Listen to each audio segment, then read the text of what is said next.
So here it is, the Elgato Stream Deck. Honestly, I was a little bit hesitant about buying this because it is a pretty expensive piece of tech. The unboxing experience is pretty nice. It's nothing to call home about, but it's a nice little presentation. Everything has its own little place. As you lift that lid for the first time and you see this device, it really looks better in person than it does online. The box is just simple cardboard, but there is this little box inside of a box which contains all of your essential goodies to get this thing up and running. Starting with one of the most unique designs for a USB-C cable I've ever seen. Let's just put that aside for a second. And of course we've got a quick start guide and a bunch of important safety instructions. I'll never read those. It does make for a good flip book though. Removing the Stream Deck from the box, it's got a really nice weight and a high quality feel, which I feel like Elgato is kind of known for. Their devices are all in the pricier range, but I feel like they're going for an Apple approach where all of their stuff is extremely high quality, and they're building a whole ecosystem that you wouldn't be able to live without once you really dive in and get started with it. The buttons feel really good. There's a lot more travel than I was expecting. Initially, I was expecting it to feel like a laptop kind of button, but no, this is... you really dive into the buttons. That's the only way I can really explain it. And with that, we're pretty much done with the unboxing. Okay, so let's start getting into the actual functionality of the Stream Deck. And like I said, I use this for way more than just streaming. It's the main reason why I got it. But having dived into what it's actually capable of, it's a no-brainer for me. It's one of the best investments that I've made in terms of productivity, in terms of content creation. So let's start with the top left button right here. Now I've got a second camera, so you can kind of see what I'm pressing as we go through it all. And then of course we've got the main one up here. So starting with these buttons right here, this one is for my PC screen. So if I go ahead and tap that, this is what my stream looks at. This is my monitor, and then if I tap this one next to it, it switches to my Elgato screen, which captures my PS5 gameplay or Nintendo Switch, things like that. We then have these three right here, which turn on the stream starting, the AFK, and the stream ending scenes. This one right here actually hides my camera, so if I go ahead and tap that in the middle of a game, if there's a cutscene I want people to pay attention to, what happens is I just kind of fade into the distance. And then if I tap this, I can mute my microphone, like so. And those are the core mechanics of what I was originally using my number pad on the keyboard, and then I started adding a bunch of stuff, and that's when the Stream Deck was kind of a necessity. These four buttons at the bottom are all recording and streaming features. So this one right here is recording, naturally.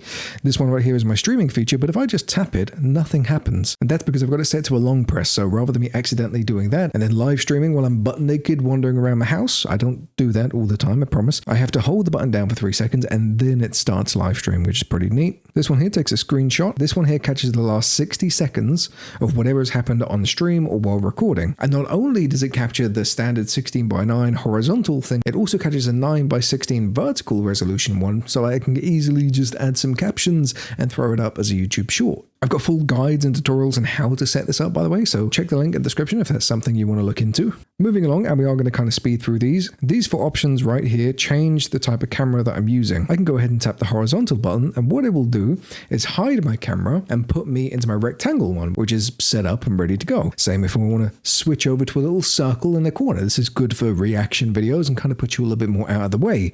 This one here is a really interesting one because it puts me into a corner and automatically applies a filter called the NVIDIA background remover. So essentially it's a green screen. This works better when I have an actual green screen or something solid behind me, because as you can see at the moment, it's not exactly perfect for kind of cropping out, but I think it still does a pretty good job. And what's really cool is I can actually go ahead and tap the button to activate and deactivate the filter. So when we're on a screen like this, you can see that I can just do this manually. And it's so simple. If I want to do this in real time without the Stream Deck, I would have to go into OBS, find the source, enable the filter, and it just doesn't look very professional. Like, hang on guys, give me 1 minute, I'm in the middle of doing something. And what's really cool is, say I've got the green screen set up, but I actually want to go back into my horizontal resolution one.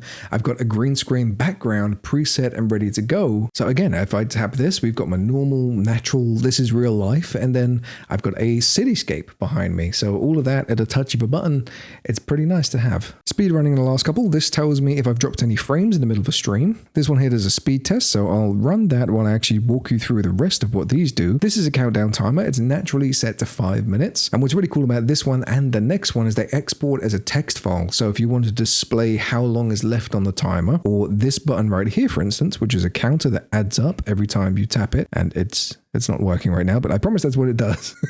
You can display that information live on stream so that everyone can see how long you have left if you're doing a subathon or something like that. And there we go. So you can see my ping, you can see my upload speed, my download speed, and what time it is. Yes, I'm recording this at 3 o'clock in the morning. Don't judge me. I have children, and this is the only spare time I have to record videos. On the next tab, we've got some very simple functions. We've got a ability to track my face. This is just a standard filter in OBS. Do that, and as I move around, the camera will follow me, which is pretty sweet. Again, it's so nice being able to have all this at my fingertips. If I'm on my PS5 screen, obviously you can't see gameplay right now, but if I go ahead and tap the blur filter, it will blur whatever's going on in the game. This is particularly useful as I'm playing Cyberpunk at the moment. I had to set this up during a stream because there's some bits you don't really want to show while you're playing the game. This is a very simple sampler, so it will record whatever you say and then play it back to you. So if I say, "Hey, it's me, Hero," and then tap the button again to play it.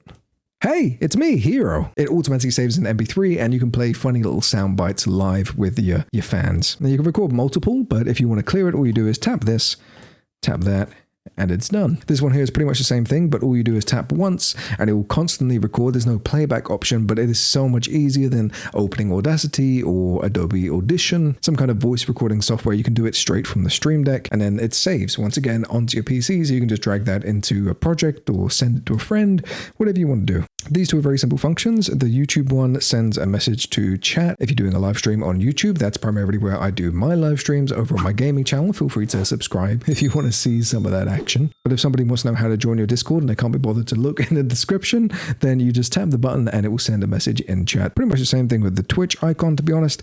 Tap that and it will have the same options to send a message, but down at the bottom there's also a couple of options to change the game that you're playing and the title of your stream, which is something that I think all of us streamers can agree is really nice to have at hand. And then finally, on the last page, there's an option to turn off my alerts and to turn off my chat box. So that's it for the streaming functions, and I'm going to kind of speed run the next 3 because again, I don't want to make this a really in-depth thing. But the Elgato one very simply turns my light on and off, so all of a sudden I have disappeared.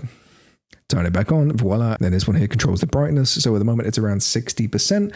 Bring it down all the way to 30. I'm a lot darker now, and then bring it back up. Underneath that we have a music thing, which again, this all works with Spotify. So I have some stream audio ready to go. I tap this, it opens Spotify and starts playing a stream-friendly playlist, so I don't have to worry about copyright. I've got a bunch of standard music controls, and this one right here changes my output. So if I'm just chilling, I'm listening to music naturally, then I can switch between my headphones and my speakers, which is really nice to have. These buttons here actually change the entire audio output level, which is pretty cool, and you can set the different increments, how much it increases and decreases by. I've got mine set to 10%, so you can just kind of play around with that and do so as you like. These buttons here are very simple. They just open up different folders on my desktop depending on what I need to use them for. This one here is actually a color picker, which is really nice to have if you're trying to get a specific hex code or something for a thumbnail, I don't know, but you can just go ahead and hover your mouse over a certain color like so, and then tap the key and it will come up with the color for you and also copy it to your clipboard, which is really nice. And then on the next page, I've got some very simple functions to put my computer to sleep, which obviously I'm not going to demonstrate in the middle of a recording,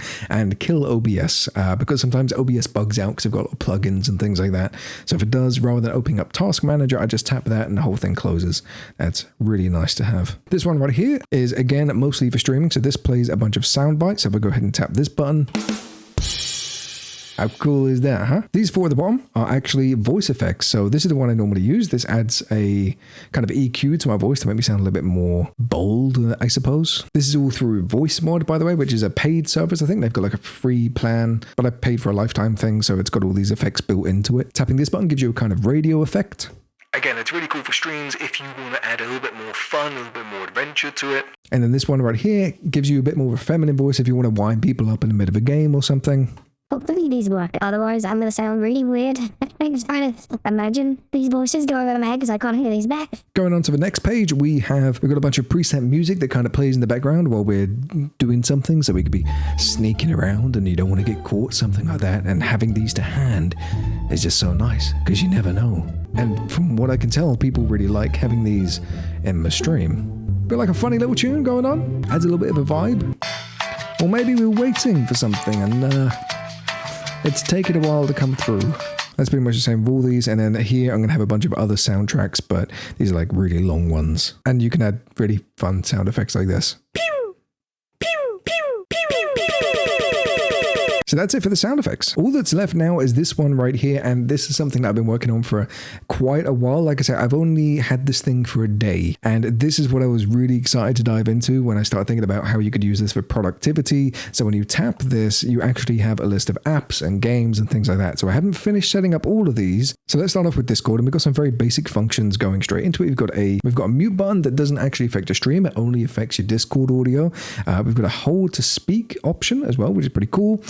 These two volume rockers right here change the volume of the other people speaking if you're on a call, which again is really nice if you're live streaming and recording videos. And this actually is a really fun one. So if we go to my desktop, you'll actually be able to see that Discord is open, but it's somewhere missing and I wouldn't even know where to begin. So when I tap this button, what's going to happen is Discord will open, put itself in the middle of the screen and take me to my server in the general chat section.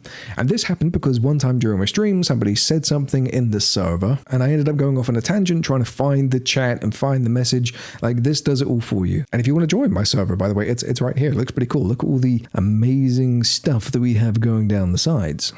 Okay, so next up we have games, and the only one I've properly set up at the moment is Minecraft. So let's go ahead and tap that. And you can see there are some very basic functions. Again, I've only had this for a day, but this is what I've come up with. So these three buttons here change some very basic functionality in the game. So we can go ahead and hide the HUD by tapping this button right here. And in the game, this is what it looks like. You're just hiding the information on screen. And it may not look like much, but if you've got a bunch of stuff going on, this can be really useful. Pressing this button gives you the debug, which essentially tells you your location, a bunch of other stats about your gameplay, which is pretty nice. And this one right here changes your view, otherwise known as your perspective. So you can go ahead and change from first person to third person to a rear view. And yes, I know you can do this with keyboard shortcuts, but half the time being an old man, I can't remember any of this. So the Stream Deck definitely helps. We've got a screenshot button, which obviously takes a screenshot within the game, which is pretty nice. And this one here opens up the screenshot folder so we can go ahead and access our screenshots straight away. These three buttons right here, again, I'm sure there are keyboard shortcuts for it, but you can actually go ahead and change your game mode by simply tapping one of these buttons. And what it does, it comes up with a text prompt like this. It opens up the text window and then types a / command and press enter. So it's very simple,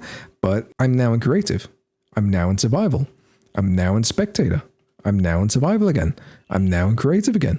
Like, how cool is this to have? Like, I'm gassed. This is actually such a cool little feature. Okay, so this final one, like I said, I haven't properly set this thing up just yet, but it gives you a rough kind of idea of what you can do with the features of the Stream Deck. As a content creator and a video editor, setting up a bunch of shortcuts for Premiere Pro is probably like one of the main selling points for buying one of these devices. And I do want to say before we dive into this, there's actually a plugin called Excalibur. I've reached out to these guys because I really want to review the plugin. It is quite expensive. It's like $120. I'll probably end up buying it regardless whether they give it to me for free or not. But come on, it's it's a lot of money. Let me show you their website actually. All right, here you go. So you can actually go ahead and use modified Premiere Pro commands, search for and apply effects, presets, and transitions with fingers on your keyboard. So essentially you can bind effects in Premiere Pro to keys, which means you can then assign that to the Stream Deck. Being able to apply entire effects to clips like zoom ins like this and zoom outs and transitions just literally by tapping a key. You have no idea how much time this would save. So if you have the money, go and buy this thing, set it up with the Stream Deck. I'll probably be making some videos on it at some point in the near future, but like I said, it's pretty expensive. But if you're serious about video editing, if you're getting paid like £100, £200 per job, which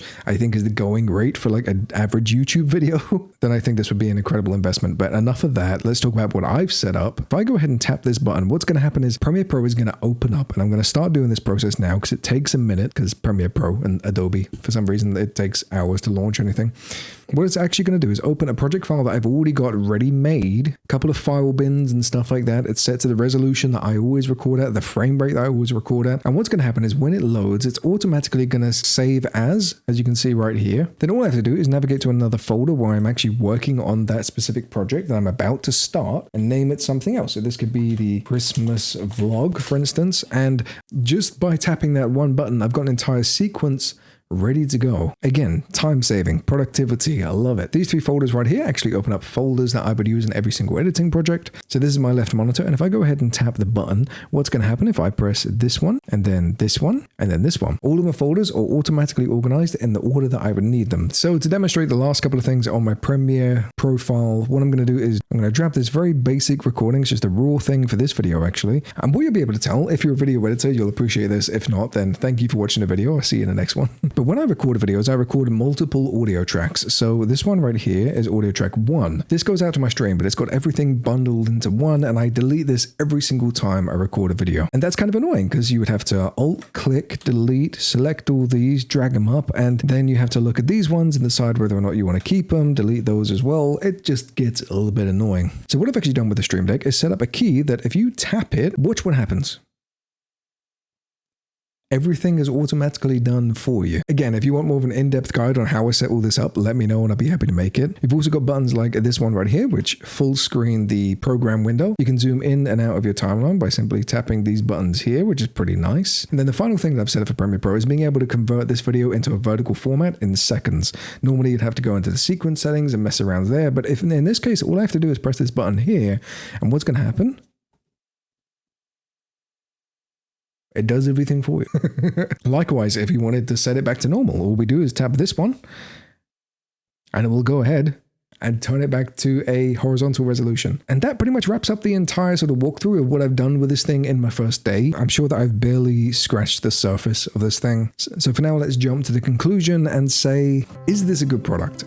Yes, 100%. Going into this, I was extremely hesitant because it is pretty expensive for a bunch of buttons. Essentially, that's all it seems like, but the software that comes with it and the ability to be able to integrate the buttons and the hotkeys and the macros and everything else into a single workflow is so nice. And there really is limitless possibilities to what you can do with this because of the macros and the hotkeys. Even if your favorite software like Premiere Pro, there isn't a native plugin supported for that, but the fact that you can take any hotkey within that program or any other or any game and take something that would normally be like a 30-second or a minute-long job and turn it into seconds using this, it's incredible. In terms of live streaming and recording, you've seen the functionality and it's absolutely mind-blowing, but this is where I'm going to have one little caveat and say, do you need this? Should you pay 120, 140 quid, whatever it is in your region for this device? It depends on your need. It depends on what you're using it for. If you've got a very basic stream, there is no reason why you can't just use these. The number pad on the side. This is what I was using for like 2 years prior to getting the Stream Deck. And if you're just switching from one scene to another, this could be your Stream Deck. What I used to do was set number 1 for my PC, number 2 for my PS5, number 3 for full screen, just chatting and all that kind of stuff that was above there, and then recording, you could set to something like that. And I think, honestly, for the most part, that will do you. But if you want to take everything to the next level, and not just your streaming, but things like your editing or the green screen effects like this, or you want to start adding in some crazy face tracking tech and things like all this kind of stuff, being able to change filters on the fly or even add in a sample, having access to all of this at your fingertips makes life so much easier. Isn't that right? Hey, see, that's what I'm saying. That's what everybody knows. All right, you get it. Now, seriously, I think it's a great investment if you're going to take streaming and recording and YouTube and Twitch and everything else seriously. If you're just a casual person that wants to jump online, chat with some people and play some games, I don't think you need to spend 100+ quid on this. But if you want to be more productive in any field and you want to make your life easier as a content creator or as a streamer, this is worth the money. And it's so much better than I thought it was going to be. And I'm genuinely excited to press buttons. I don't think there's any other device that can make me feel that way. So Elgato, well done. You've smashed it out of the park, and I can't wait to start exploring this and more of your tech in the future. That's it for now, but like I said, if you do want a more in-depth breakdown on how I've set everything up, be sure to let me know. And if you're looking for something on a slightly smaller budget, I actually reviewed one of the world's cheapest webcams. That's a video that's available to watch right now. There's a card for it somewhere, or a link in the description. Subscribe to the channel for more videos like this, and I'll catch you in the next one. Take it easy.